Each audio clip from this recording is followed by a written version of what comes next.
Gujarat BJP में बगावत हो गई है। सावली से बीजेपी विधायक केतन ईमानदार ने इस्तीफा दे दिया। लोकसभा चुनावों में बड़ोदरा सीट पर बीजेपी ने मौजूदा सांसद रंजनबेन भट्ट को टिकट दिया था और इनकी टिकट का ऐलान होते ही पार्टी की लड़ाई सड़क पर आ गई है। रंजनबेन भट्ट को अमित शाह का करीबी माना जाता है, लेकिन उनकी टिकट ने राज्य बीजेपी को मुश्किल में डाल दिया है। बीजेपी विधायक केतन ईमानदार ने रात 2:30 बजे अपना इस्तीफा विधानसभा अध्यक्ष को भेज दिया। केतन के इस्तीफे का कारण कांग्रेस के नेताओं को बीजेपी में लिए जाना बताया जा रहा है।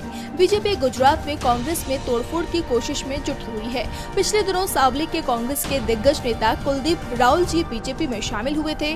विधानसभा चुनाव में केतन ने राहुल जी को ही हराया था और अब राहुल जी को लोकसभा चुनाव में बड़ी जिम्मेदारी दी जा रही है। इसके बाद बीजेपी विधायक नाराज हो गए।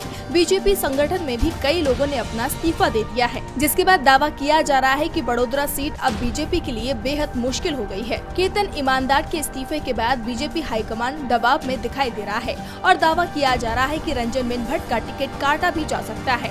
अगर ऐसा होता है तो ये गुजरात में मोदी और शाह की कमजोरी को ही उजागर करेगा, क्योंकि अब तक ये माना जाता था कि गुजरात के लिए बीजेपी हाईकमान जो फैसला कर लेता है उसका विरोध राज्य बीजेपी नहीं कर पाती है। लेकिन इस बार हालात बदले बदले दिखाई दे रहे हैं, जो इस बात का भी संकेत दे रहे हैं कि राज्य में बीजेपी का ग्राफ तेजी से गिर रहा है।